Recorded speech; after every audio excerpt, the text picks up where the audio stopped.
August 10th, 1933, at the Loyola High School Stadium in Los Angeles, midget racing was born. The popularity of the sport soon swept across the nation and then the globe. It has been and still can be an important step on the career path to the top-tier series. Current drivers like Ryan Newman, Kyle Larson, retired stars such as Tony Stewart and Jeff Gordon, or legends from my youth, AJ Foyt and Mario Andretti, all gained experience behind the wheel of a midget. It was and still is a common occurrence to find established stars returning to their roots by showing up at the occasional midweek event, much to the delight of the fans and not to mention the track promoter. Tonight, on this midweek Wednesday, we celebrate the tradition that is midget racing as the CSI Shocks Spring Series gets underway here at Limaland Motorsports Park. And you can witness all the simulated dirt track action live as it happens right here on the Global SimRacing channel. A Buckeye State hello and welcome. The hardest working man in SimRace broadcaster, Joe Peak, joins yours truly, Bill Soups, on way up the press box to bring you our Words Eye View. John Crackers Ambrose has director duties with cameras provided by Dougie Beard. We have drivers ranging from 8 to 80 attempting to make this event, and while the older end of that scale might be a poetic exaggeration, the younger is not, as there are a plethora of young teen and even preteen drivers on the entry list. But this isn't golf, and there are no junior or lady tees. Nope, this is sim racing where, no matter the driver's age or experience, everybody races on the same track. And to tell you a little bit about tonight's racetrack, let me reintroduce my season-long booth mate, Joe Peak. Joe? And you know, Bill, it's appropriate that they take the midgets here to Limaland. Not only was it born in the 1930s, like the midget, it also is literally a school for young motorsports enthusiasts. The track is owned by the University of Northern Ohio and acts as a place where students can study the science of racing while getting their education. But don't take that to mean that this quarter-mile track is easy. The variable banking around the corners raises it to up to 16 degrees. It's going to be a big test of who can read the track and knows how to work the difference in camber from the top to the bottom. And it's not just the tiny little midgets that run here in the real world. You can find everything from modifieds to late models and even top-tier World of Outlaws series visits here once a year. All in all, I'd say this is a great track to introduce us to a great season set out before us, Bill. Absolutely. And I apologize for the broadcast tonight. We're working a little bit handcuffed as we had a few technical gremlins. We're going to be a little bit short on our overlays our timing and scoring overlays that we can show you. Nevertheless, we're going to be able to bring you this race the best we can. Hopefully we'll get those gremlins worked out before too long. Joe, let's take this opportunity, take a look at the details, what we're in store for today. Absolutely. We're going to have 12 rounds this season. They're all going to be on different tracks and cars, by the way, different combinations. Tonight, we've got the Dirt Midget here at Limaland, as we said, and they've got a fixed setup. So that's the nice thing for these drivers hopping in here. They don't really have to try and tweak these things and search around or ask their buddies for a good setup. It's all even across the board. They've got 4 heats today. They've also got 2 semifinals, and then the big one that we're concerned about is the A main. They've got cash and prizes, $2,000 and more this season, Bill. So this is going to be a fun one to watch. There's a lot on the line.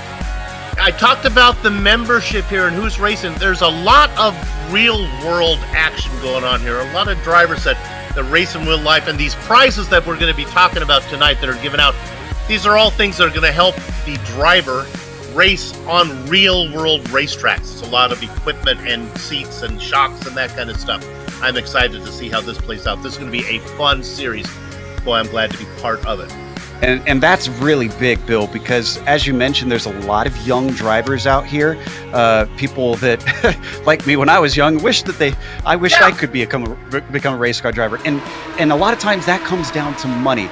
And when you get that equipment and opportunities like this, it's huge. It can set you on a path that could take you to real racing eventually, or farther in real racing in a lot of these guys' cases, because many of these drivers actually do already race on dirt in the real world.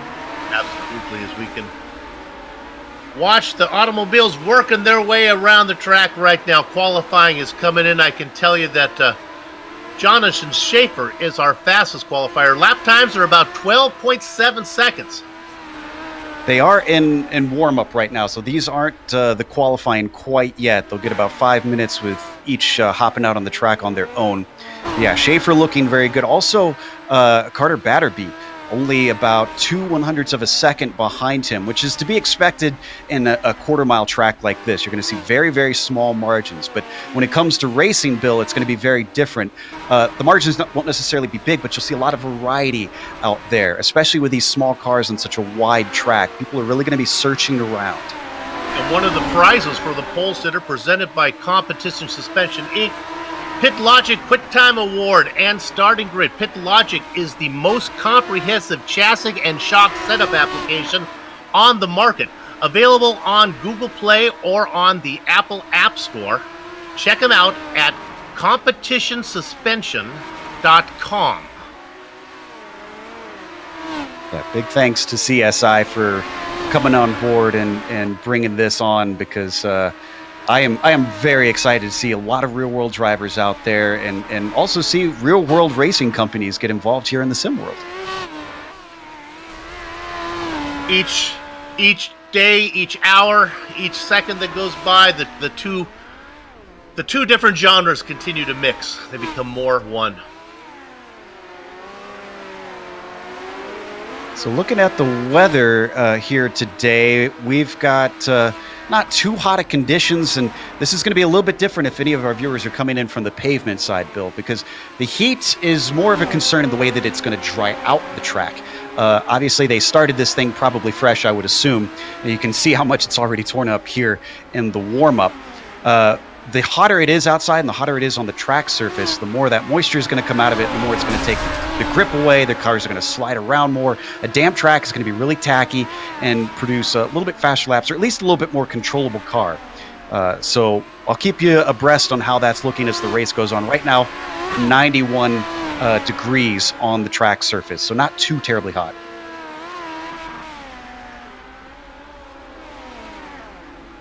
Let's take a look at the weather. Are we able to do that, or is that something we're not able to do? That's what I was just talking about, Bill. Sorry, it was multitasking. It's 78 degrees out, though, I should say. It's very nice for Ohio. And as is typical, being from Ohio myself, 55 degree humidity, so not super hot, but still a little sticky out there. As we're looking at Chase Randall there in the car number 12, making his way around the track. Got a good feel for it. Yeah, running midline, and then you see him cut down to the bottom. That's really what you want to do in these cars. Everybody tends to, who doesn't race in dirt, think that, oh, well, you want to slide the cars through. No, that's not always true. What you want to do is get it be as smooth as possible and get as much of a straight line shot as you can, so that you don't lose speed. Because the more that you're sideways, the more you're still scrubbing off that speed, Bill. So you absolutely want to try and get the car pointed forward and not be pointed sideways. Should point out that we have a full field of drivers here today, even though you're only seeing one at a time on the track right now. They're all out there racing. This is something that we can do in the sim environment where each driver has the track to himself. If only my bathroom at home could be the same way. Be lovely, wouldn't it? Yeah. Qualifying, yeah, is on its way. And they have not refreshed the track out there. You can see they still have the same buildup of the cushion and the ruts and everything. So that's good for the drivers who've been out there doing some practice right now, because they're going to be the most familiar with what you've got. Looking at Matt Moore in the number 9 car. Well, that's not the run he was hoping for as he put it in the outside wall. Yeah, and it's going to be very easy, embarrassingly easy, if anything, to do that. These cars carry quite a bit of speed, and that wall comes up at you very quick. Even though it's so wide, because it's so wide, you kind of get lulled into a sense of safety, Bill, I found when I was running this car around here. You think, I've got it good, and then all of a sudden, right as you come up to the wall, you start to realize, no, I don't have it good, and you're into it. If you're new to midget racing, if those cars look small, Joe, they are small. Yes. Yeah. very tiny wheelbase, and that actually makes them kind of tricky on corner entry. If you whip it around too much, you can find yourself turned around in the wrong direction. And I suspect we'll see a few cautions due to that, because drivers who just get overambitious on trying to steer it into the corner. Qualifying times are coming in. Aiden Purdue has the fastest lap, putting in a 13.5. Look at a Chance Crum right now. Yep, he's currently got a best of 13.7. Not the fastest lap we've seen out there. And they've actually only got 2 timed laps. So right now, Chance is only just doing warm-up, which they are allowed to do from here on out. Only his first lap actually counted. He is the 5th fastest qualifier, but of course we have heats coming up, so these guys are all going to be divided up into four different heats. Looking at Chris Townsend. He loops it around. Yep, just like I was talking about earlier about just how embarrassingly easy it is to do that in these cars. The other problem that they got to worry about in this qualifying too, Bill, in iRacing, is if you touch the wall, and even if it's a light touch and you get a 0x incident, we'll talk about those incidents a little later, that can disqualify your lap. Basically, it ensures that people don't try and cheat the system or something here and try to what they call rim ride in iRacing. So you got to stay off that wall. I have a hunch that most of the drivers have put in their time. We have about, I would say, probably 15 that did not put in a qualifying time. We'll wait to see if they can sneak some in. Yeah, and this qualifying is going to set our heats. That's why that's important. Obviously, you want to put yourself in a good position, because if you're toward the front of your heat, there's a bigger chance that you can go to the A main, which is really what you want to do. Is Mark Spalding, unfortunately, discovered the limit of the track there. You don't want to do that. Yeah, and it's not over if you don't get to the A main right away, Bill. It's just it puts you under more pressure, obviously, because the more steps that you put on your way to that A main, the more chances something can go wrong. And in dirt racing, things can go wrong very quickly that are completely out of your hands. Well, if the number of practice laps accounts for anything, Chance Crum is going to be doing good as he's out there putting in more time. He already has his qualifying time in. He is sitting 6th right now. That'll probably, I'm going to assume that's going to put him on the front row of one of these heats. I need to check to see how many are getting split into which heat. So I think actually it might put him in the back of the top heat, unfortunately. Well, I figure if there's 4 of them, if he's sitting 6th, the first 4 Don't do math on air, Bill. Don't do math on air. We know better. I'm expecting to see Chance Crum on the outside of one of these front rows when we go to the heat. We'll find out soon enough. Okay. A lot of drivers talking among themselves, trying to figure out the track. Seeing different racing lines going around. Yeah, and what you're seeing right here, the high line is what you tend to expect once the track gets to get worn in, like we see. Go ahead. Oh, they'll be wrapping it up right now. So we're looking at the first heat. And let's take this opportunity before the grid comes up to show you about our race analysis here, because each one of these heats are sponsored. The first one is Joe's Racing Products. Okay, Joe Racing Products design and manufacture quality and innovative race products in the USA. Find out more at joesracing.com. Hey, Joe, that's not like you, but that's good. Hey, you can see right there what's going on. Distance, we're going 8 laps. The top 2 will advance. And we've got our grid set. So with that, let's go to the grid, and we'll talk you through it. As soon as everybody gets out there for heat number 1. Aiden Purdue is going to be on the front row. Carter Barnaby is going to be outside of him in the second position. Caleb Montgomery and Joe Amity behind him. Joe, I'll let you take the last 3. Then it's going to be Joey Amante in 4th, with Jackson Bishop in 5th. Grayson Springer is going to start 6th, and 7 cars. Garrett Andrews, the last of them out there. 8 laps. No yellow flags. Top 2 will advance. The other 6 will go to one of the semis, where we'll hope to get them in there as well. We expect 16 drivers to be in the main. Let's get this season underway. Again, we apologize for our lack of graphics. We're going to be working on it. Time to go racing. Aiden Perdue takes the high side. Down beneath there, that is Caleb Montgomery. Carter Barnaby is next to him, but right out in front right now, working the top line, is Aiden Perdue. That bottom line's not doing too bad, but it doesn't seem to be the fast way around. Aiden's really got this car underneath him. You can see just how close he's flirting with the outside wall, and that's why he's starting to streak away from the rest of these guys. Little contact between Batterby and Montgomery. Let's assume Perdue is going to be safe. The real interesting battle is going to be Montgomery puts it in the wall, and then taking a low line down there is Batterby. He's going to lose a position as well.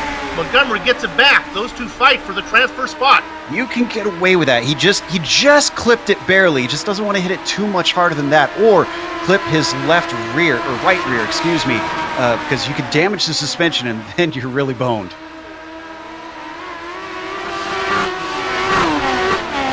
They come around working lap number 5, 3 to go. Perdue, Montgomery, Batterby trying everything he can. Again, puts it on the outside wall, trying to get it to go. Racing back in 4th position, Joey Amante. Perdue looked a little slow on the backstretch there. I'm not sure if I missed him run into the wall. I was looking elsewhere. They are really riding up on the cushion right now, and Caleb Montgomery, just glancing that wall, is really flirting with disaster. But you can see he's squaring off the corner to try to get those runs, see if he can run down Perdue. Amante was in 4th. He put it in the wall. He's fallen well back. I think Perdue and Montgomery seem to be safe right now. Oh, no, here's an attack. Boy, he dove it in deeper than Confucius in a submarine was Carter Barnaby. Could not get it wound up. Montgomery is out in front, and I believe that's how it's going to go. Perdue and Montgomery will advance. Carter Barnaby and Grayson Springer back there in the next positions. Rounding out your order, your finishing order, will be Joey Amante, who put it in the wall, Jackson Bishop, and Carter Anderson. All right, let's take a look at the next one coming up. And who's sponsoring this one, you may want to know. Well, this is heat number 2, and this is going to be sponsored by Factor 1 Chassis. Heat number 2. This is Factor 1 Micro Sprint chassis have been providing an unfair advantage for over 30 years. For more information, factor1racing.com. Joe, why don't you do the grid this time? Corey Day is going to be starting on the pole with Chase Randall in 2nd, Gary Gibson in P3 with Andrew Evans in 4th. Then you've got Travis Mahoney starting P5, Colin Mitchell 6th, and Matthew Kaiser looks like he will not be gridding. These drivers will be added to the top 2 will go to the A-main. Car number 41 out on the pole. He's going to be flanked by Chase Randall. The truck pulls in. We're ready to go racing. 8 more laps. Great jump on the top side from Chase Randall, but I don't think he's going to get it wound up in time. Corey Day gets it. Randall on the top side. That was the popular side. They are 3 wide before they make contact. Going around a little bit there was car number 5. That was Gary Gibson. He gets it straightened out, but it falls to the back. They all did a great job of collecting it because about 4 or 5 cars actually made contact. Big contact. Mahoney's the one that comes out the worst. Chase Randall got into it. Andrew Evans gets the drive-through as he now moves up into 2nd position. Oh, and Corey Day, our leader, is upside down. He, I believe he hit the wall. Unfortunately, we won't be able to get a replay, but yeah, he just got in too hot into 3, and he took a tumble. So, Andrew Evans vultures his way into the lead. That puts the battle now for 2nd with the guy down low. That is Chase Randall in 2nd, trying to protect that position. Working the top side, way up high with momentum is Gary Gibson. Yeah, Gary's trying to do what he can to get something of a slide job going. He's just not coming in hot enough. Actually, I take that back. Looks like he's just simply trying to work the low slide, but there's not enough grip down there. It's so dry, it's so worn out that really the high side is the fast end of the track for now. Colin Mitchell was in the hunt for that transfer spot, but he put it in the wall. He's done. So now it's all about this. But look at this, a mistake from Evans. And this is going to bring Randall into the mix. Gibson now back there in third. Yeah, you can see him going all the way down to the tires at the bottom, but it's not giving him enough. Now Evans is trying to work the middle line, maybe not feeling confident enough all the way up against the wall. 2 to go. They work lap number 7. There is a battle for the lead. Looks like the driver in third is going to be hard-pressed to get there unless there's a mistake up front. That's Gary Gibson. The battle up front, though. Evans on the top side, Randall down below as they work the last lap. Evans gonna take it. Nicely done withstanding that pressure from Randall. So the order is going to be Evans taking the win, Randall takes second and advances, Gibson, Mitchell, Day, and Mahoney, the last of your order, all going to have to go to the semi. And now it's time for heat number 3. Who's our sponsor for this one? How about WR1 Sim? Okay, built by racers. For racers, WR Sim are the choice of industry professionals like Kyle Larson and Christopher Bell. Check them out at WheelerMetals.com. That's WheelerMetals.com. Joe, what's our grid? Preston Perlmutter is going to be on the pole with Hudson O'Neal outside of him. Then third will be Kenneth Miller and James Andrzejczyk in fourth. Ryan Hergo starts P5 and Dustin Griffiths. Actually, I do not see him gridded up, so 5 cars in this one. In 8 laps of racing, we will go. Saw some interesting lines towards the end of that one where some of the cars were really trying to use that low line. What was causing them not to be able to make the pass, even though they were gaining ground, Bill, was that the top side would really cut down low at the end and just get the shot off the corner. Oh, they really get checked up at the start. Perlmutter out in front. He's able to hang on, working the top side with momentum, though, and flying around up on top. That is Hudson O'Neal. Oh, Hudson's got this. I kind of figured as soon as he was getting his momentum up, it looks like he was going to be able to run away with it. In fact, you can see Perlmutter is just going to rock up to the high side with that slide job and then try and see if he can run him down from here. Taking the short way around is Kenneth Miller, but he's losing momentum. Using up less fuel, obviously, but not getting any drive off. Perlmutter now making a run up on O'Neal. O'Neal's got to keep it going. These guys are gaining on him. This is the most competitive heat we've seen so far as they work lap number 4. Yeah, and those back 3 were trying to use the bottom side. It just was not working. You can see Preston decided to abandon it. The back 2 still going for it. I really think if I was Hergo in the very back, I would just jump up to the top side and start running that, because this is not working for him. Hergo really loose, really sideways. He gets into the back of Miller. They're now going to lose a lot of momentum. That pretty much is going to seal the deal for O'Neal and Perlmutter. Whoa! Oh, in contact, and Hergo is going to get spun around. Made contact with Kenneth Miller coming up off the shallow end and unfortunately clipped the back of Miller's car, and that just sent him toppling. They're working on lap number 7. Hudson O'Neal on the top side. He's got it made up. This is white flag lap. And there you have it. Advancing to the A main, it's going to be Hudson O'Neal and Preston Perlmutter. Joe, who's next? Kenneth Miller going to wind up in third. James Andrzejczyk fourth, and Hergo, unfortunately, the last on the field. No rest for the weary as we get ready for heat number 4. This one is sponsored by Chalk Sticks. Chalk Sticks, offering the best torsion bars money can buy to the micro, sprint, midget, and sprint car markets. Check them out at chalksticks.com. Now that's sticks like the river or the band.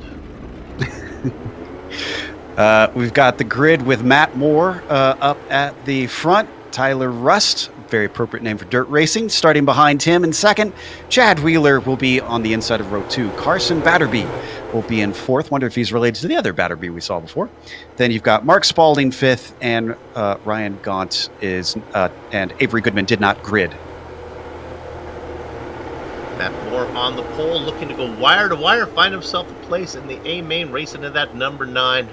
Tyler Rust to the outside. Keep an eye on the car number 38, outside of row 2, Carson Batterby. I think he's going to be quick.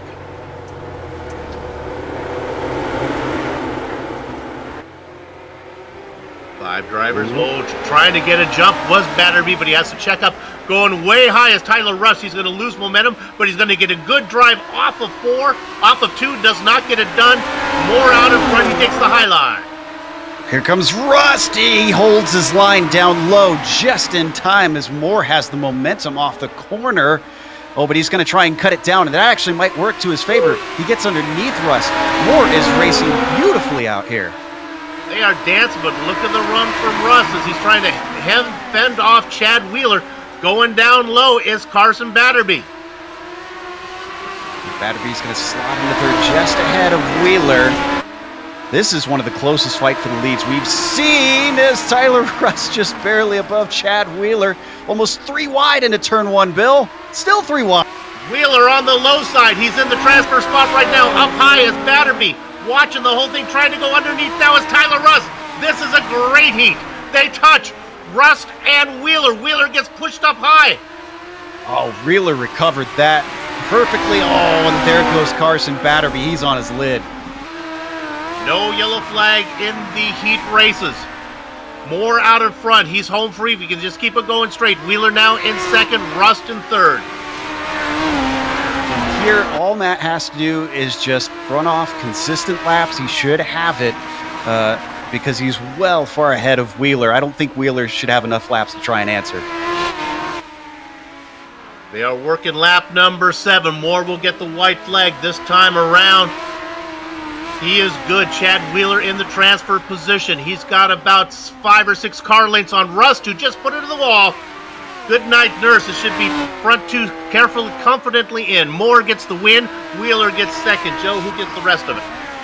Rust will manage to bring it home third despite that late touch with the wall. Batterby, unfortunately, will not finish the race because of his issues. And Mark Spalding as well. I believe we said he did not start. Bill?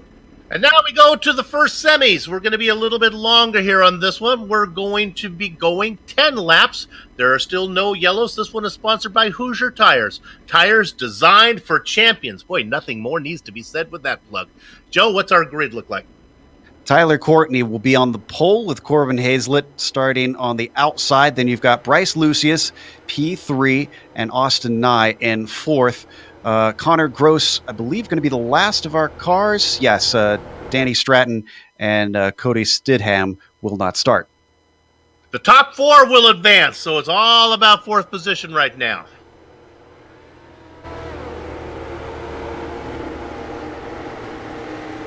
Curious to see if they'll ever redo the track here, Bill, because this is getting very, very worn in.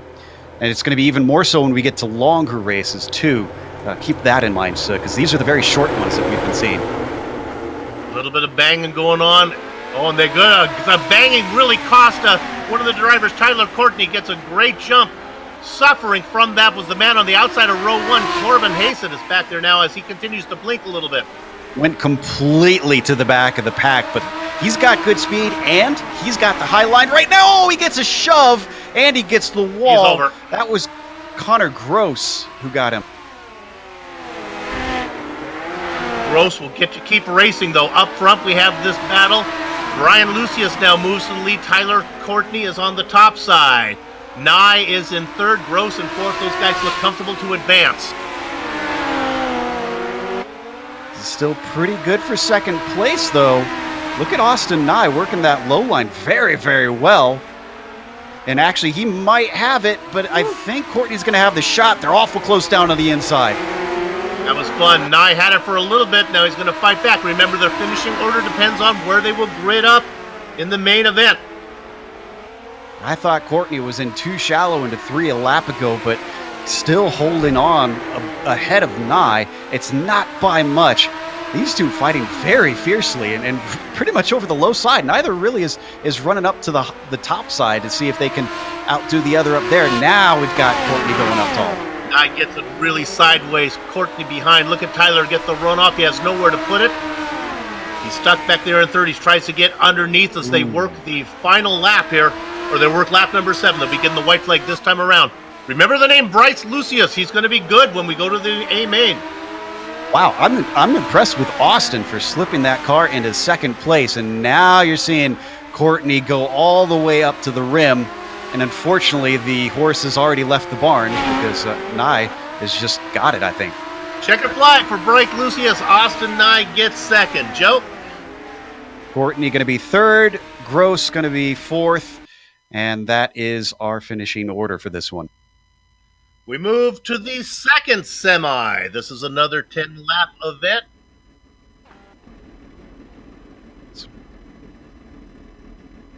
This is actually, I think we're still in the heats. How did they... Okay, they had more heats than we planned. They switched up the order for us. Okay. There were only supposed to be 4 heats, so we have 6 heats. Yeah, this is Chance Crum on the pole, and Shelton Schaefer is going to be starting second. Christopher Townsend will be P3, and then Dustin Davidson 4th, Colton Collins 5th, and that's it, 5-car field for this one. Well, this is fun. We get a little extra racing, a little more bang for our buck. So while we thought that was the semis, semis are going to be coming up here in just a minute. We saw a lot of Chance Crum out there putting in practice laps. Well, let's see what he can do during the heat of battle. Take a look at how big that truck looks compared to these little cars. But you can put one right back in the bed there. Time to go racing. Good jump from Chance Crum. Hey, pick it underneath. Hey, that's Christopher Townsend. They are 3 wide. Townsend on the low side is going to lose momentum. That lets Schaefer gets the run off top. They continue to bump and bang. Great racing up front. Crum, Schaefer, and Townsend.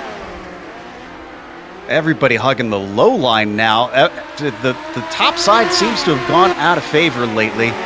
And I tell you what, this is really, really tight up with the top 3. Schaefer, he does not have this by any stretch of the imagination. Nice slide by Crum, but now he's got to get the power down off of it. Wow! Up to first for Crum once again.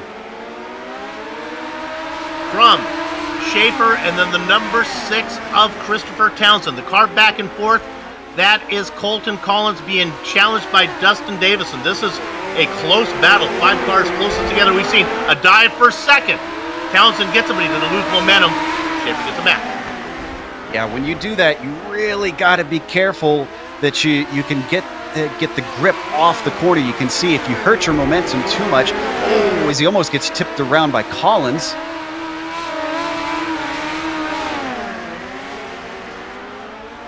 And these guys are... Go ahead. Collins working the top side now. That's Townsend down below. Collins finally one of the first guys to try to go up again. Man, if they could race even tighter, they would. It's the little I don't know what the dirt flag terminology is for those little barricades that they have down on the inside. The yellow things or the tires? Well, I guess the tires that they're going on. Oh, they're called tires. Yeah, okay. Down south we call them tars, but that's okay. Yeah, there you go. Getting the win, I think, is... Whoa, sorry, this is a 10-lap race. Chance Crum working his way around. And that's it, actually. It is done. Okay. Joe, give the order. That was Crum winning. Schaefer advances. Townsend, Collin, and Davidson are going to be the drivers who did not advance in that one. So I'm waiting for instructions. Do we have one more heat, or is it time for a semi? This is our first semi. All right, here we go. So let me go ahead and tell you who this is. This one is sponsored by Hoosier Tires. There you go. And if you didn't catch it before, I'll just say it one more time because it's a good tagline. Tires designed for champions. Joe, what's our... Carter Batterby will be at the top with Tyler Rust advancing here into second. Grayson Springer will be P3 and Carson Batterby, both Batterbys out there. Carson and Carter, boy, Bill, I don't envy you on this one. Joey Almonte will be starting 5th, Mark Spalding 6th, and Jackson Bishop P7. And you've got Ryan Gaughan in 8th, Garrett Andrews in 9th, and Avery Goodman 10th.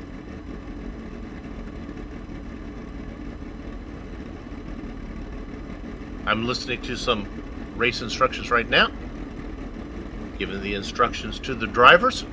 The race control has been doing a fantastic job of keeping communication open, making sure everybody's aware of how this all is going to work. It can, as you can tell, Bill, it can get a little confusing on what to expect with these races. So just giving everybody a little refresher as you grid up is helpful. And again, we apologize for the lack of replays and timing and scoring, but we're doing the best we can. We'll have all of our gremlins ironed out. We'll be back in 1 week. Come back and watch that one. Carter Batterby on the inside, Tyler Rust on the outside of row 1. See, I blame all the dust. See, we're not used to dirt here on GSRC, and it got into our cables, and it messed up our timing and scoring. So, getting the information, 10 laps. Great jump from Tyler Rust from the top side. Batterby down below as they come out side by side, but it looks like the momentum is going to go to Rust. Oh my goodness, looks like we're going to make it tangled up. 3 cars, Batterby involved in it. Carson Batterby got the worst of it. He was all the way up to the wall. The 3 of them just sort of slid together. That's one of the downsides of having a track this wide, is everybody thinks that they can slip into a spot, but eventually you all kind of converge. The bad news is Batterby is back in 6th position. The good news is Batterby is up in 2nd, depending on your first name. Great battle up front. Tyler Rust on the top side, and it is Batterby down below in the number 10 machine down below. Grayson Springer had some sort of problem. He's trying to return to the track. Not sure how he got his turned around as he did. Russ still holding off Batterby, but I got to give credit to Carter because he's trying every different thing he can to see if something can try and give him an advantage, and that almost worked off of 2. Let's drop back to 3rd position. This is where the excitement is back here. Ooh, 3 wide. My goodness, 3 wide. Spalding in the middle. Bishop on the high side. Almost lost the car, but he got the shot off the corner. This is Carson Batterby now going to swing up to the high side. Wow! Spalding with the run.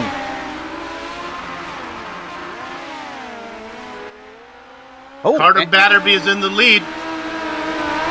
That happened. Let me take a look. Oh, you know what? Russ just went a little too hot into turn 1. He brushed the outside wall, and that slowed his momentum enough that Batterby said, "Thank you, that's mine." Coming around. White flag coming around. Carter Batterby is going to pick up the win here in the semi. Tyler Rust is going to get 2nd. This is the white flag, actually, Bill. Now they're on lap 10. So that's not going to change, though. That means now the checker flag is going to come next, right? Unless they have... Yes, I think you got it right. Welcome to racing, Bill. Here we go. Carter Batterby gets the win. That's just a little bit of a psychic announcing there. And Carson manages to get into 3rd.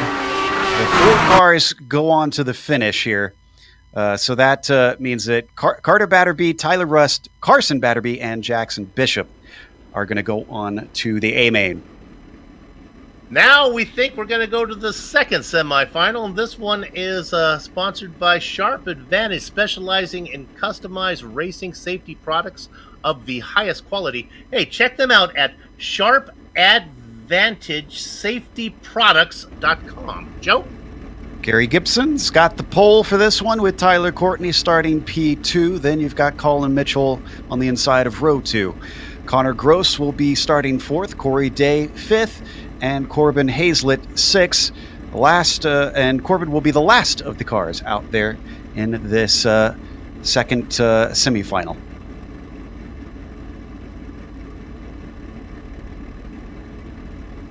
10 laps scheduled of racing. I think I got that figured out now. The number 5, Gary Gibson, in the preferred spot. The number 36 of Tyler Courtney outside of him.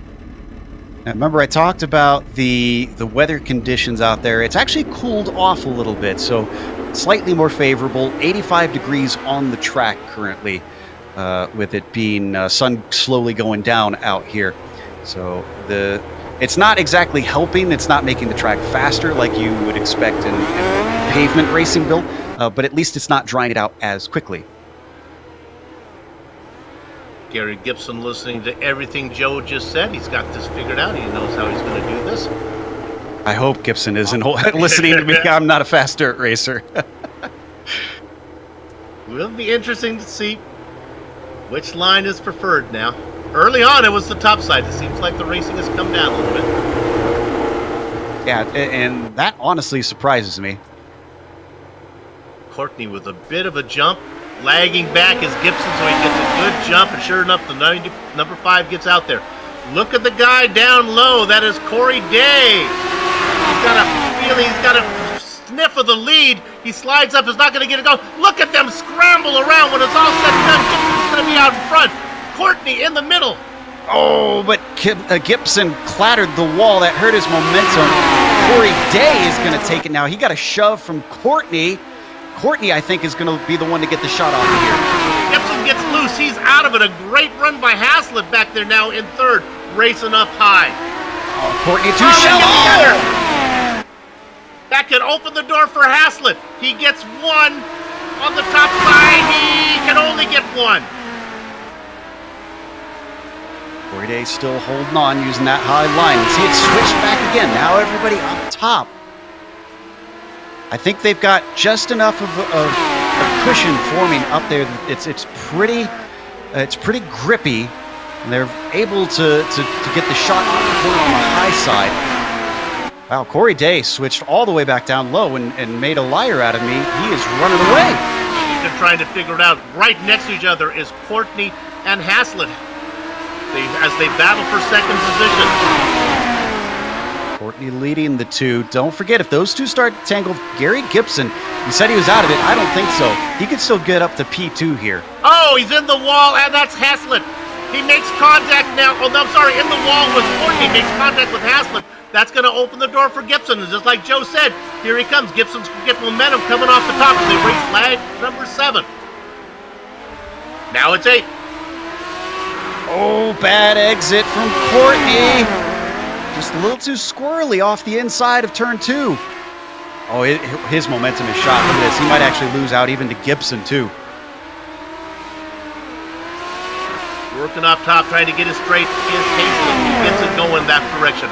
But he cannot get around the car down low is Courtney. Good recovery from Courtney. Just gathered himself together, got back into his rhythm, got on his line. You could see how much that helped his pace. But he's not out of the woods. It's coming down to the end. Corey Day gets the win. There is a battle for second. Courtney gets it coming across the line. Backwards is Haslett. Got a little information, too. It looks like it's not the top 4 that are going to advance. It's only the winners in these semis that are going to advance. Well, we're having a little trouble with our timing and scoring, and we have some interesting situations going on with what is advancing. So, we'll just enjoy along with it. So Corey is the one that's going to advance. Tyler Courtney, Corbin Haslett, Gary Gibson, and Colin Mitchell and Connor Gross are going to go to the B main in the end. All right. We have a sponsor for this one, Bill?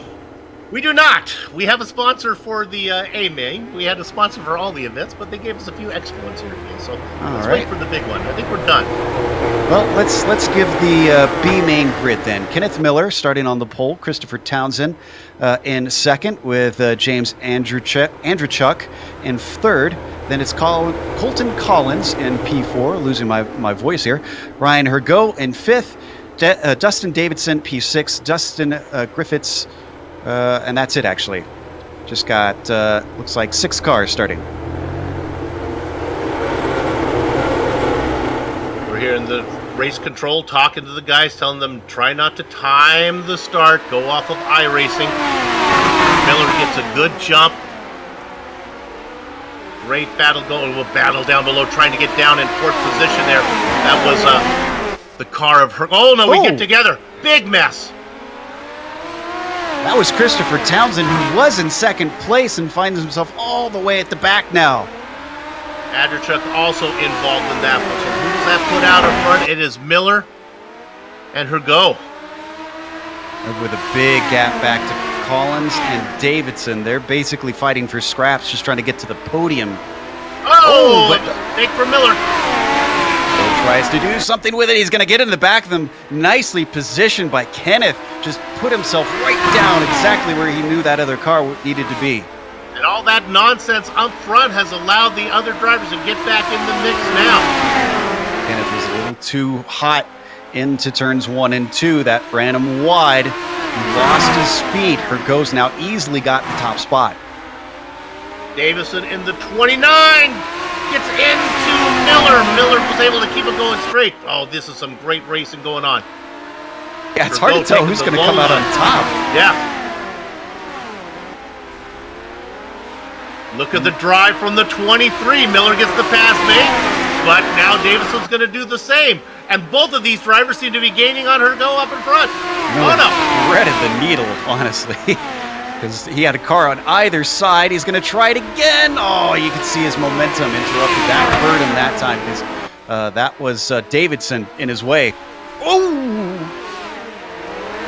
Miller tries to avoid. Davison tries to save it. He's loose, and he gets punted. That's his day over. Chuck gets him.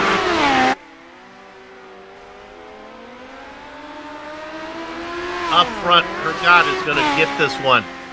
Working lap number 9. Yeah, I'd say so, but I don't know. Nothing seems to give in this B-main. We've seen a lot of chaos out there. Oh, and there's more proof of it right there. That was Townsend. White flag is out. Our leader is going to get past here as he put the car on the inside. There's a chance he's going to lose it. Driving for I think Miller's going to steal the win. He did. Wow. At the line. That was 1/10 of a second between them, if I'm seeing correctly. Woo. Holy smokes. So there'll be Kenneth Miller, I believe, advances from the B main to the A main with Hergo coming in second. Then it's going to be James Andrechuk third, Colton Collins in fourth, Townsend fifth, and Davidson sixth. Are we A main time? Is this the final? This is the big time. All right, so let's look at this. You know, this one is sponsored by Hergo Real Estate Group. This is the A main, servicing a great Indianapolis area. We specialize in helping racers find the home or shop of their dreams. All right, now check this out. We're going 40 laps. There is an incident cap of 15. My goodness, that seems awfully small. Yellow flags are active. All right, our grid going to be Aiden Perdue on the pole with Andrew Evans starting second. Hudson O'Neill will be P3 with Matt Moore in fourth. Then Brian Lucius, P5. Chance Crum gets up into the middle of the field in sixth. Caleb Montgomery, P7. And Chase Randall in eighth. Preston Pulmuter ninth. Chad Wheeler 10th. Austin Nye 11th. Jonathan Schaefer 12th. Carter Batterby 13th. Corey Day 14th. And Kenneth Miller rounding it out, barely squeaking in from the B main. Aiden Perdue, Andrew Evans up front. Again, they continue to tell the drivers do not jump to start. We're going to go on the iRacing green flag. Hudson O'Neill looking to get the jump from the third position, and he does. He's going to move up into second. Your leader is Aiden Perdue right now. The 11 of O'Neill gets into the back of him, working up on the top side. Here they come. Well, Perdue's blinking a lot, though. He's still coming back here and there, but this is not going to be very good for drivers who get close to him, which is very few at this point. No caution so far, which amazes me. 3 wide through much of the field. 4 wide. Perdue finally gives up on the top line. He comes down low now. He is still leader, but he is blinking a little bit. Bryce Lucius, remember him? He sits in third on the inside. At this point, you really want to be in these top two because they are just out on their own. Everybody else is in a bee's nest, Bill. There is just no escape because of so many cars out on track. The excitement is up on top in third position. This is Matt Moore. He is being chased by Chance Crum, and these guys are racing high, wide, and handsome, and they've got a little speed up there as they're going to go around the car that is down low. That is Chase Randall. Yeah, it's looking like that high side is the desirable line yet again. Oh, and just as I say that, someone's trying the low side, just exploring a little bit. Purdue, O'Neill, and Moore. Moore, in fact, going all the way to the tires, trying to slide up, but there's a car there, and O'Neill's not going to give up that second place yet. Purdue out in front in the blue car. O'Neill hanging on. Moore looking on. That's Crum up top. Driving through the middle is Caleb Montgomery. I have not heard much from him in the 33. He's now up to fifth. Crum, nice jump off the corner. That puts him all the way up to third with that move. He is coming. Got some other cars trying stuff. Montgomery tries a little bit of a slide job. That does get him through at least up to fourth. I don't want to jinx it, but how about a tip the hat? We've got 9 laps in. There's going to be 10 laps here, and we are still under green. Boy, they are banging those. Day and Randall get together back in 8th position. Oh no! Thought Day was going to get shot to the back, but Batterby unfortunately came out the worst somehow. That would be Carter. Usually it's the car in front that winds up having problems. We might be able to try a replay. I understand. We'll see how this goes. We're going to click our heels, spin around twice, and hope we get a replay. I think we're going to get, hey, how about that? We're going to get it here in a minute. Yeah, I think maybe just his wheel touched it the wrong way, Batterby, and that's what sent him up and over. They do have a spare car, if I understand correctly, so the downside is that Batterby is going to be a lap down or so. So it's gonna, he'll be hard-pressed to take a win here today after that. Aiden Purdue out in front. I'm impressed, Bill. I was really impressed with that run. That was really nice. Some good racing, good intense racing, very clean. I tell you, Joe, though, I don't know about clean racing, but it was fun racing. Yeah. Green flag is out. We could have gone yellow several times there. Purdue Green out. flag is out, Bill. He gets the jump. O'Neill is in second. Oh, I think they're going to make contact. They do not. O'Neill could have gotten a little bit lower. He tries the slide job, but just not enough to keep it off the corner. Chase Crum watching in third as those two up front continue to weave. O'Neill now in second.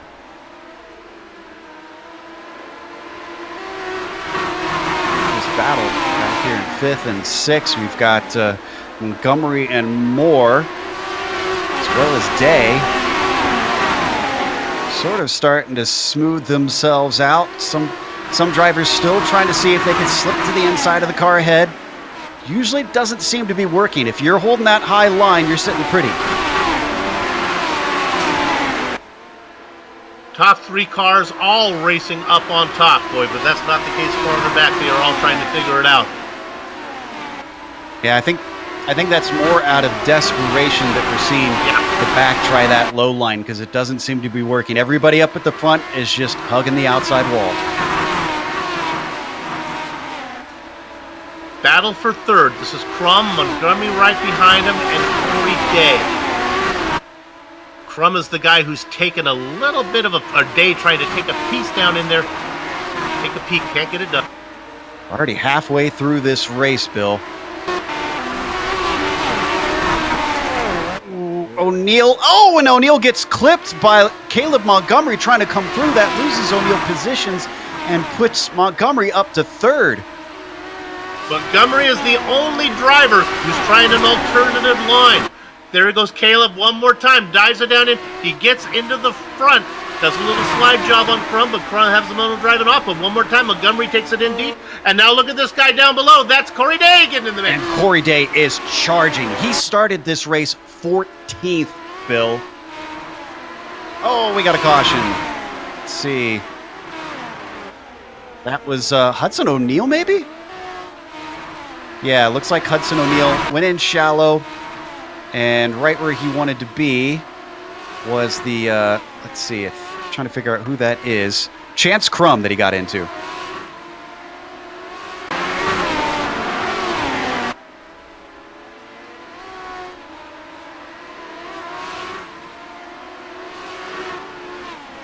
So as we come back live, not quite going to be a sprint to the finish, Bill. We could still get another caution. We're working lap number 25. Probably have about 12 to go when we go green. Aiden Perdue up in front. Caleb Montgomery. We might actually go green this time because they had to catch up to the pace truck. Let's see. Nope. Looks like they're going to go one more time around. One more. The nice thing about these quarter-mile tracks, Bill, is the pace laps go very, very quickly. Oh, my goodness.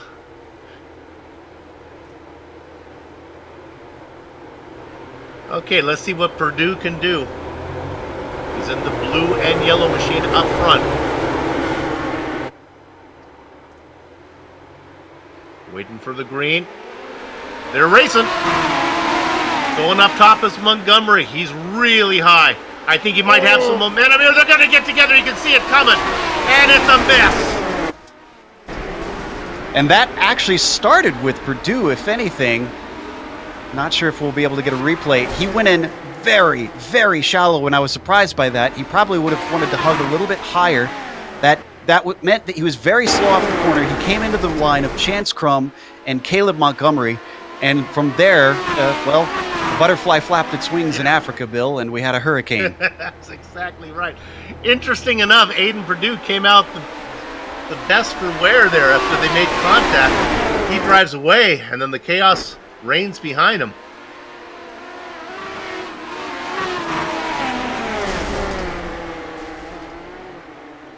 Curious how many drivers had damage from that. They are able to duck into the pits and take the spare car. If they could drive it to the pits, then they probably, or at least hopefully, won't lose a lap from that.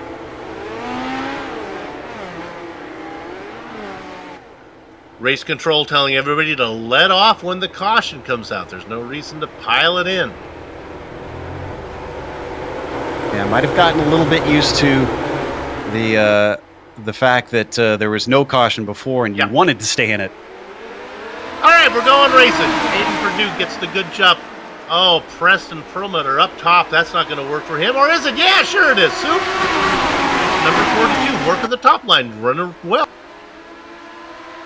Well, down on the bottom side, actually not too far back, Austin Nye. Running very shallow. Oh, we clipped a tire, though.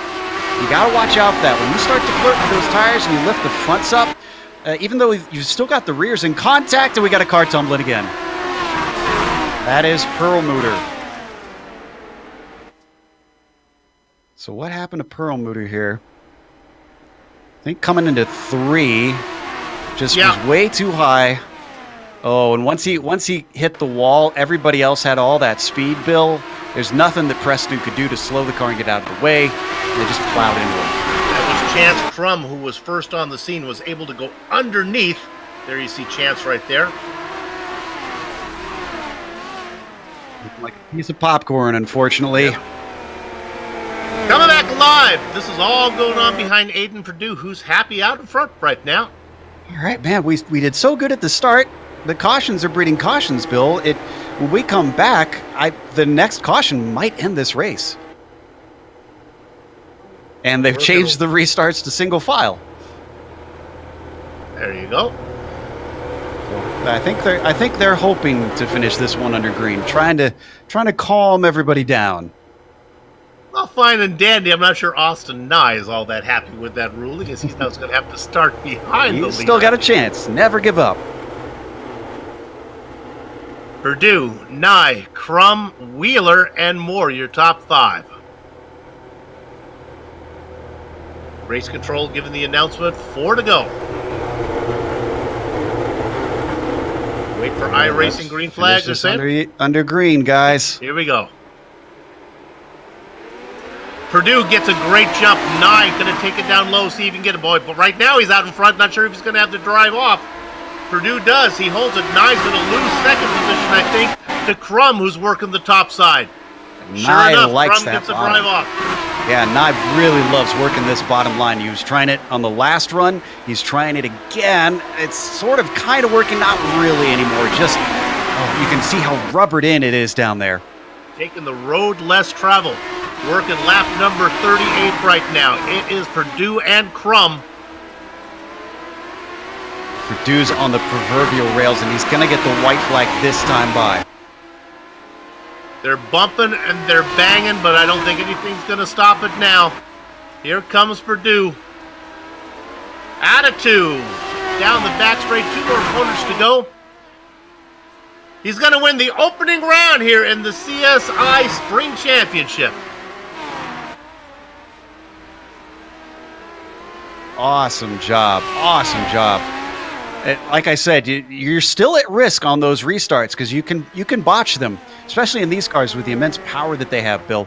So Aiden, he just nailed that restart. He got out to where he needed to be, and then he ran that high line, just hitting his marks perfectly. That's what got him that win. And with that, I don't have timing and scoring up, Joe, so I'll let you run down. I guess we can come back and run down the starting order, right? Or the finishing order. We've actually got a time to catch our breath. Yeah, let's go ahead. All right, we got this one figured out. Let's take a short break here on the Global Sim Racing channel, but we'll come back to run down the finishing order, talk to some of the drivers before we put a lock on the gate. Back in a few.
Streaming cyberspace into your place via the Global Sim Racing channel. This is our coverage of the CSI Shocks Spring Season Championship from Limaland. Let's give you the finishing order right now of the 15 drivers in the A-Main.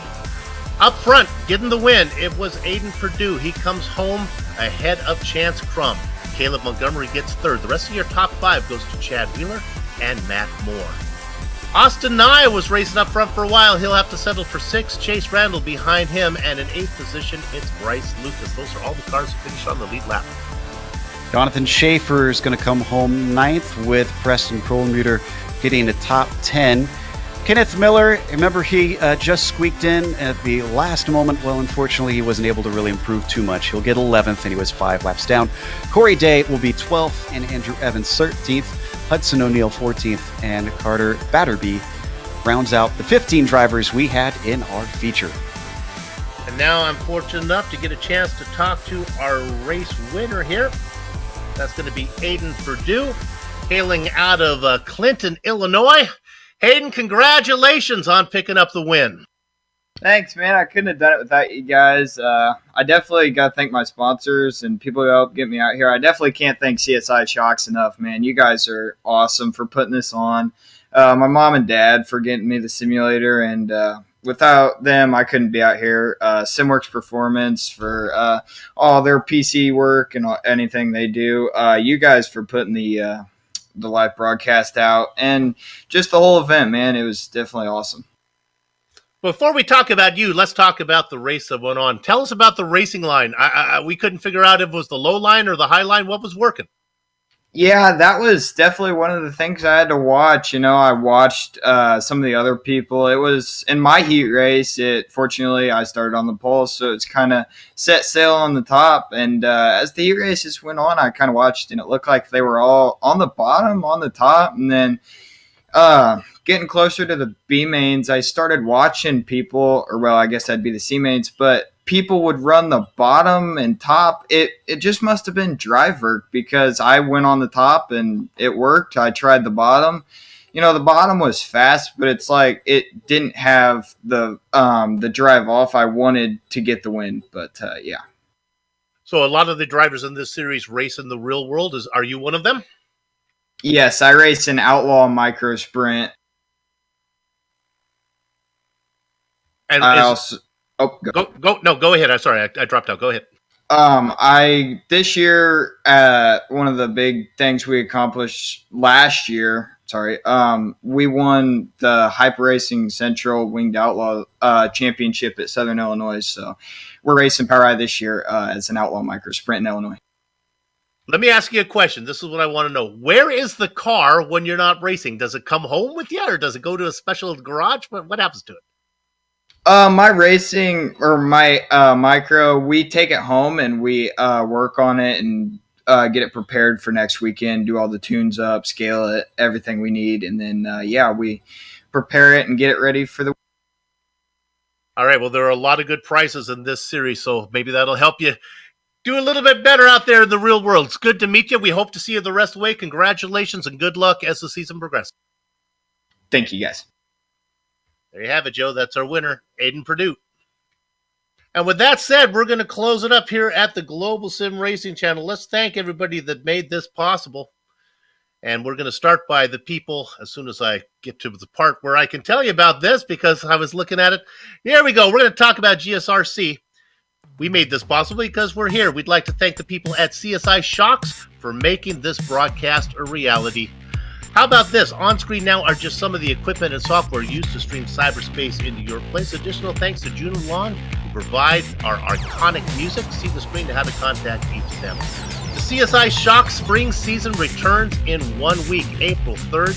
It's Wing 360s from the track that sounds like it should be in a Beach Boys song, Kokomo. GSRC will be there. We hope you join us. Sliding across your screen now are just some of the upcoming broadcasts, so check those out and mark them down on your calendar. If you want to know more about us, globalsimracingchannel.com. Social media, we have options. Twitter, GSR Channel. Facebook at Global Sim Racing Channel. And Instagram at GSRC_Graham. Hey, if you haven't done so yet, become a YouTube subscriber by hitting the big red button so you don't miss a thing here on GSRC. Finally, on behalf of the entire crew, Joe, Sean, and Dougie, I'd like to thank all of you for watching as we watch Aiden Purdue pick up the season opening win here at Limaland. With that said, we're off to have fun, storm of the castle. So until next time, race clean, race hard, and we'll see you on the track.